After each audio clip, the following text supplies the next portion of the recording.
you're a longtime viewer of TMS, you know we don't shy away from difficult topics. Absolutely. Including our next one. Absolutely. Poop.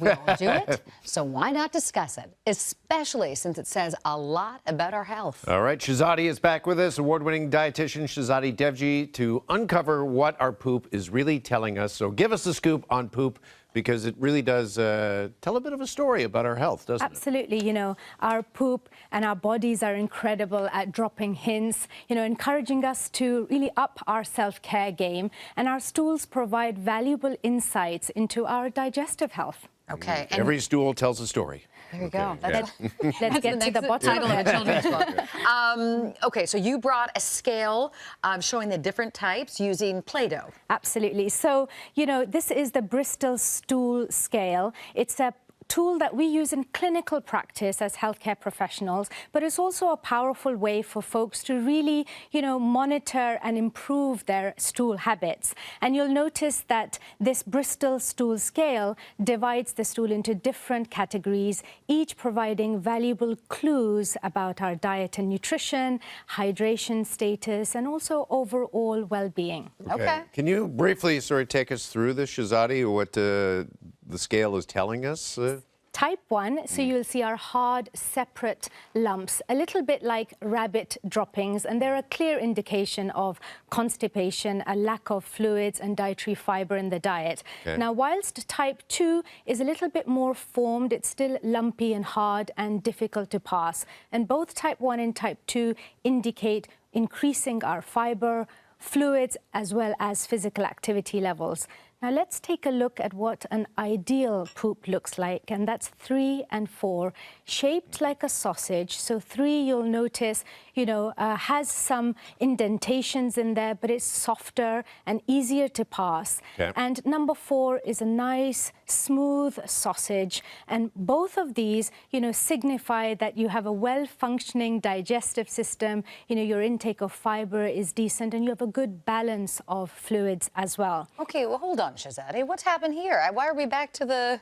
what's going on? I thought we were moving in the right direction. Are we going now? Are we going bad again? Interestingly enough, this one can be considered as normal for some folks too. Now, whilst it is blob-like, it is softer, it has smoother, clear edges, and again, it might be slight diarrhea, for instance, or a slight increase in fiber. But for some folks, if that is your habitual pattern of stool, that's all good.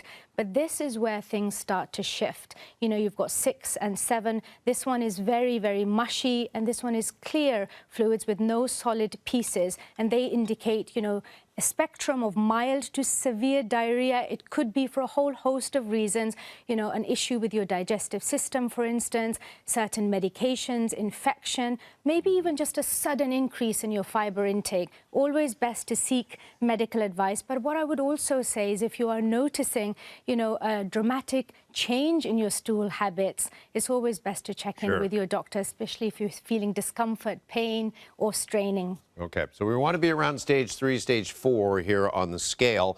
What can we do to ensure that we're there? So when we're talking about diet, it's really important to look at our fiber intake. Now, I've got a couple of categories of foods to show you. For instance, healthy whole grains.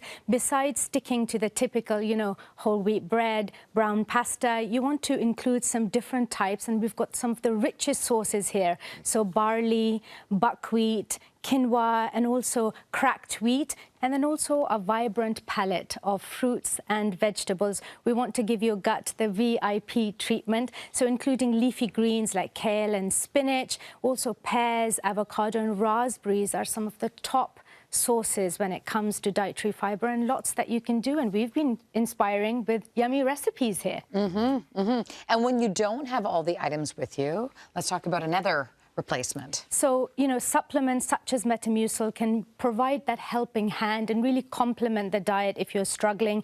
And this contains 100% naturally sourced psyllium fiber. You know, it traps and removes waste that makes you feel sluggish and weighed down for better regularity. And it's as simple as mixing a spoon or 2 into water or your favorite shake or smoothie.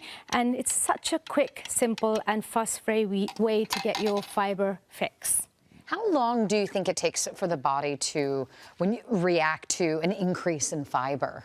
I think that's very individualistic for people, but definitely anything from 3 days to a week. So it's always best to start slow. And the key thing to bear in mind is that fiber absorbs water to soften the stool and help to make its way down the digestive tract to pass it. So you want to keep your hydration levels up as much as possible if you are increasing your fiber. All right, and you can do that, and we want you to do that by joining us in the Oh, yes. Metamucil 2-week challenge, which of course you can sign up at the address seen at the bottom of your screen at metamucil.ca.